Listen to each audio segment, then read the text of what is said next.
So, Charlie, you were born on the first day of 1924. You have seen a century of history. Do you ever stop? Not only that, I lived in the aftermath of a previous century of history.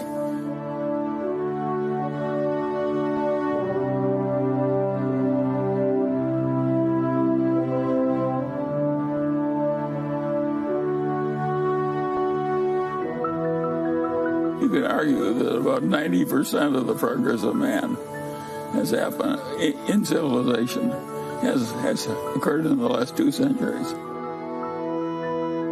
There was no car. There was no broadcasting. It was a very different world.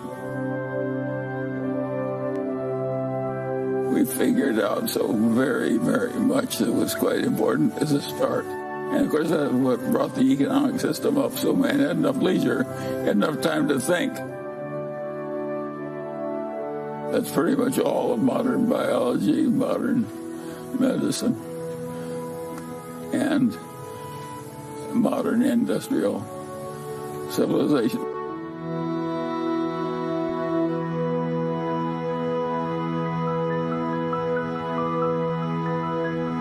Just imagine what the world would be like.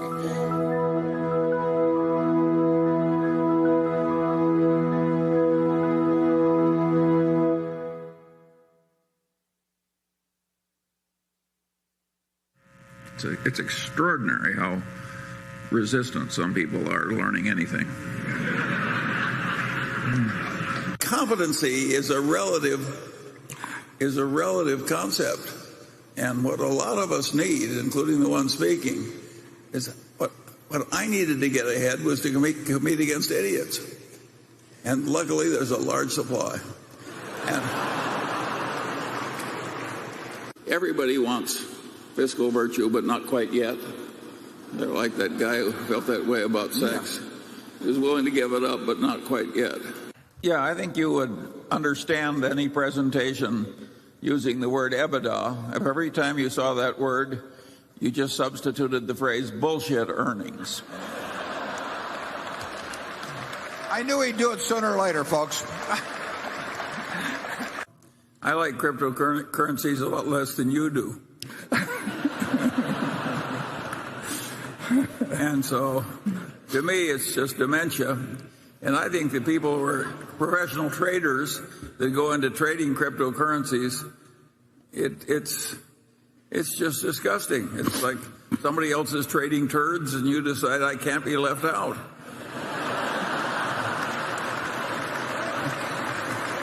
But those of you who are about to enter business school or who are there, I recommend you learn to do it our way, but at least until you're out of school, you have to pretend to do it their way. In accounting, you can do things like they do in Italy when they have trouble with the mail. You know, it piles up and irritates the postal employees. They just throw away a few carloads, and then everything flows smoothly thereafter.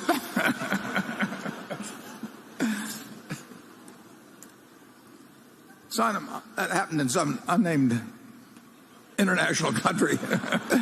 Yeah, Italy.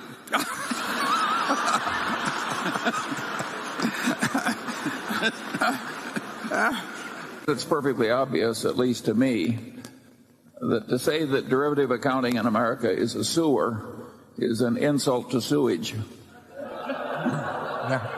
People don't seem to get that point. You have any idea why, Charlie?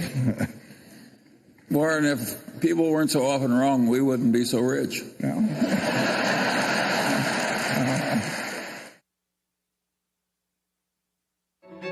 Before Ben and Jerry, Oprah and Gail, or Sergey Brin and Larry Page, there was Warren Buffett and Charlie Munger. Born and raised in Omaha, Nebraska, both worked at Buffett's grandfather's grocery store, but their paths didn't cross until Buffett was 29 years old and Munger was 35. To understand the most successful couple in business, it's best to start at the beginning and how they first met. Well, want to tell a story? Go ahead. There was a doctor couple, very prominent in Omaha, and His name was Eddie Davis. Her name was Dorothy Davis. And it was Mrs. Davis that called me, naturally. She did everything. And she said, we've heard that you manage money, and we'd be kind of interested in listening to your story about how you do it and what we might do with you. So I went over, and I talked to him, and I was all full of myself. And I couldn't talk fast enough about stocks in those days. And Dorothy Davis, very smart, and she listened to every word. And the doctor was kind of over in the corner spinning a yo-yo or something, and I didn't pay much attention. And the wife looked over at the doctor, and he said, I'm going to give him $100,000. And I was managing about $500,000 at the time, so it was a big deal. And in a very nice way, I said, Dr. Davis, I said, you really haven't paid much attention to what I've been saying. Everything. I kind of like to know why you're giving me this $100,000. I was much more modest than that, the way I edged into it. And Dr. Davis looked at me and he said, well, he says you remind me of Charlie Munger. And I said, well, I don't know who Charlie Munger is, but I like him. And it sort of became their mission that sometime they wanted to get me and Charlie together. So Charlie, in 1959, his dad died, and he came back to Omaha. His mother lived there, and the Davises really got us together. And so they arranged a dinner. About 5 minutes into it, Charlie was sort of rolling on the floor laughing at his own jokes, which is exactly the same thing I did. So I'm not going to find anything out like this. And we just hit it off. Charlie, what did they first tell you about Warren? How did they describe him to you? Well, the Davises were like a second set of parents to me. There were two sets of three children. My father's best friend was Eddie Davis. My mother's best friend was Mrs. Davis. I lived in that house back and forth as though it were an alternate house of the Mungers. And Mrs. Davis gave me the honor of switching my legs when I misbehaved, just as if I were one of her own. You probably gave her plenty of cause. So anything the Davises asked me to do, I was going to do. What did you think of Warren when you first met him? We got along fine. Oh, well. Both of our wives thought, my God, another one. What I like about Warren is the irreverence. We don't have automatic reverence for the pompous heads of all civilization. Is that something that came with age, or you guys were born with that? We were kind of always the way. We were a little more extreme. I've learned to behave a little bit better. Charlie really hasn't learned to behave much better. But, I just knew instantly Charlie was the kind of guy that I was going to like him, and I was going to learn from. But, it wasn't anything calculated decision or anything like that. It was natural. And we have had nothing but fun.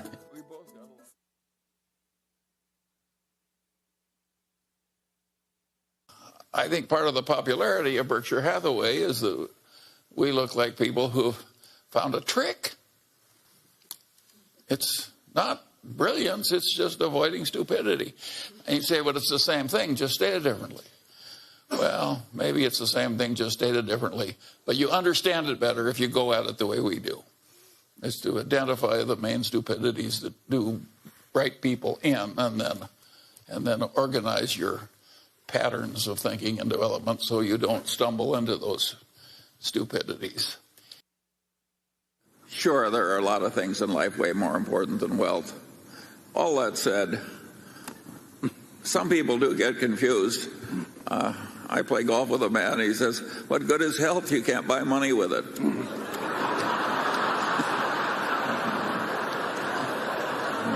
If I can be optimistic when I'm nearly dead, surely the rest of you can handle a little inflation. If you mix the mathematics of the chain letter or the Ponzi scheme with some legitimate development, like the development of the Internet, you are mixing something which is wretched and irrational and has bad consequences with something that has very good consequences. But if you mix raisins with turds, they're still turds.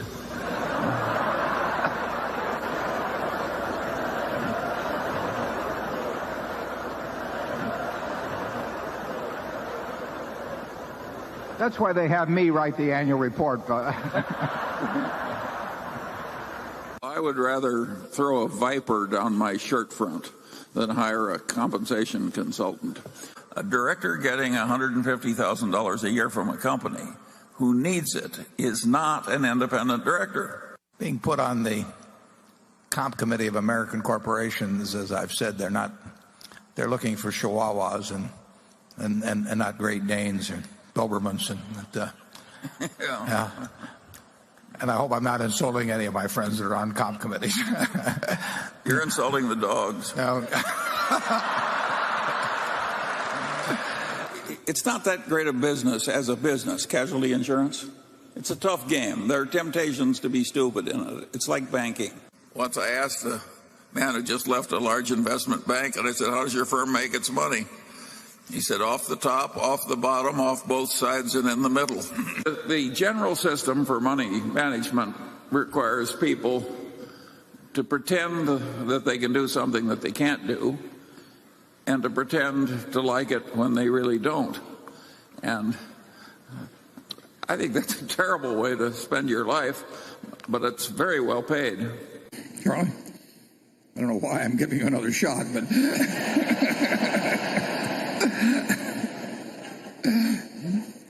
I think I've offended enough people. Right. There's 2 or 3 in the balcony.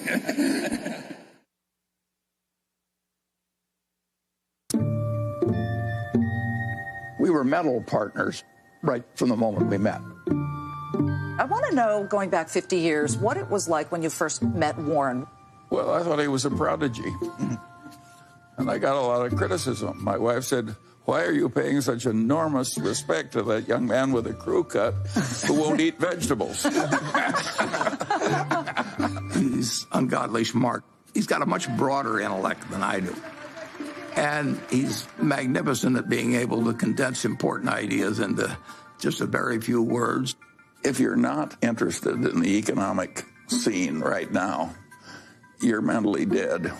Charlie has no tact. All right, let's talk a little bit about bankers. Charlie on Friday compared them to heroin addicts. Yeah, well, that's colorful, Charlie, but I would not have chosen that. I once wrote of him that when they handed out humility, he didn't get his fair share. The ideal way to run a headquarters is to have one man, preferably over 80, sitting in an office by himself. Anything else is pure frippery. He's always honest in what he tells me, so I listen to him. We never had an argument. We just kind of roll with it easily. Suppose Warren doesn't want to do something that I would have done. And suppose that happens 4 times over 40 years or something. What the hell difference does it make to me? Net, the record is working out fine.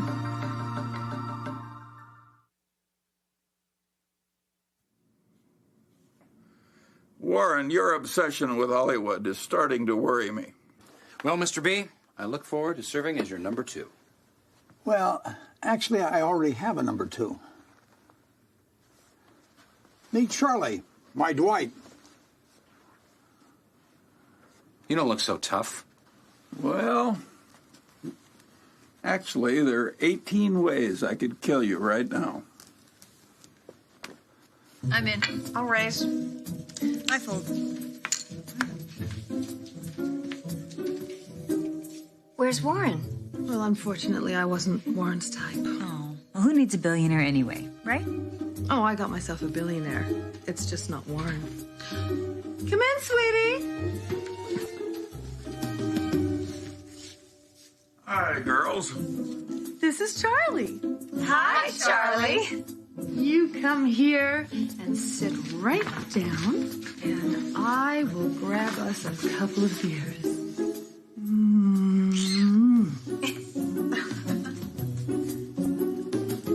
Deal me in. Is this really Jamie Lee Curtis? Is this really Mr. Munger, excuse me. Please call me Jamie as long as I can call you Charlie. Hi, Charlie. I'm Susan Lucci. Oh, haven't you heard about the deal between Warren and me? He's going to be a big star and all my children, and I'm going to be taking over Berkshire Hathaway. Well, you've certainly got some important qualities that Warren lacks. Well, thank you, Charlie. There's some changes I really think we need to make around here. The first thing we need to look at is our dividend policy. I have never heard of anything so cheap and so unfair to our wonderful shareholders. We need to change it. Sounds good to me. Charlie, have you seen the new trailer for Iron Man 3? It's really amazing. Iron who? Charlie will get on his knees for you. I can check, please. Yeah. Do we have a deal? Okay, yes. Oh, thank you.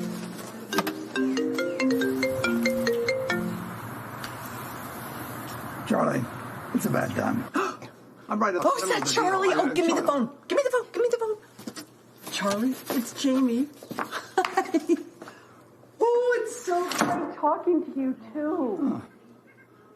1, 2, 3. Heisenberg. Jesse.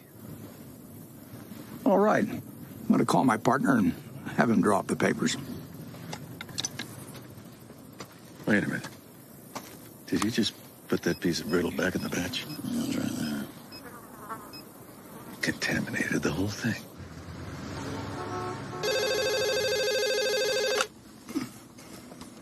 Charlie? It's done. Slick, yo.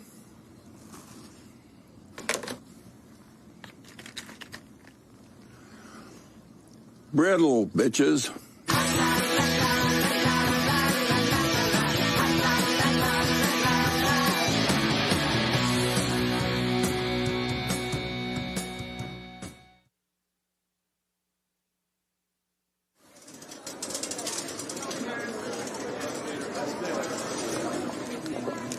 Well, a Berkshire Hathaway shareholders meeting is partly a fun festival. It's sort of a Mardi Gras for people that come every year. It's a chance for us to have a lot of fun and meet the people that have entrusted us with their money. Well, we used to have just 30 people in a cafeteria, and now we have this huge public spectacle. Celebration is part of making a group of people work well together. It's a celebration.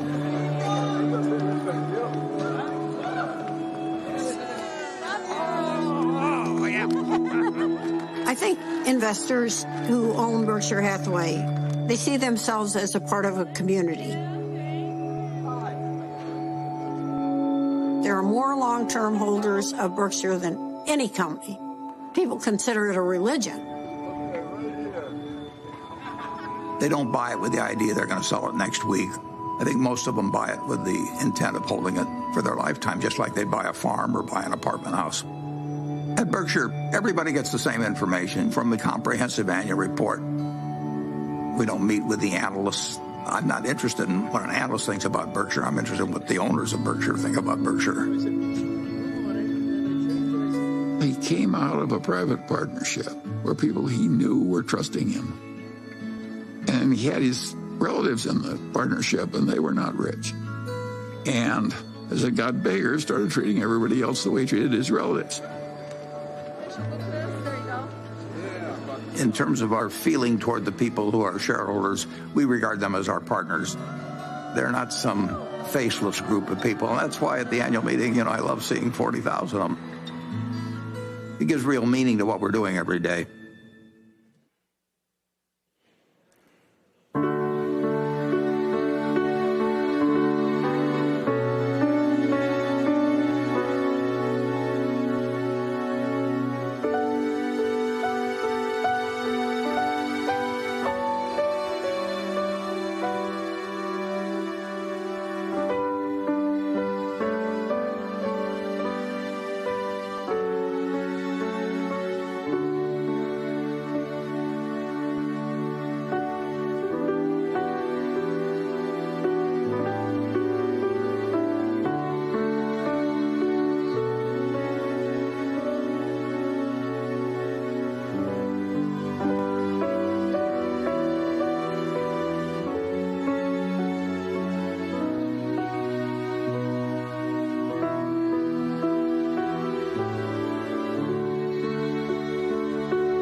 알파컨덕터 채널 구독과 좋아요, 알림 설정하시면 최신 영상을 가장 빠르게 시청하실 수 있습니다.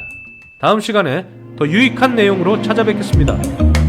금융시장 초과수익 지휘자 알파컨덕터였습니다.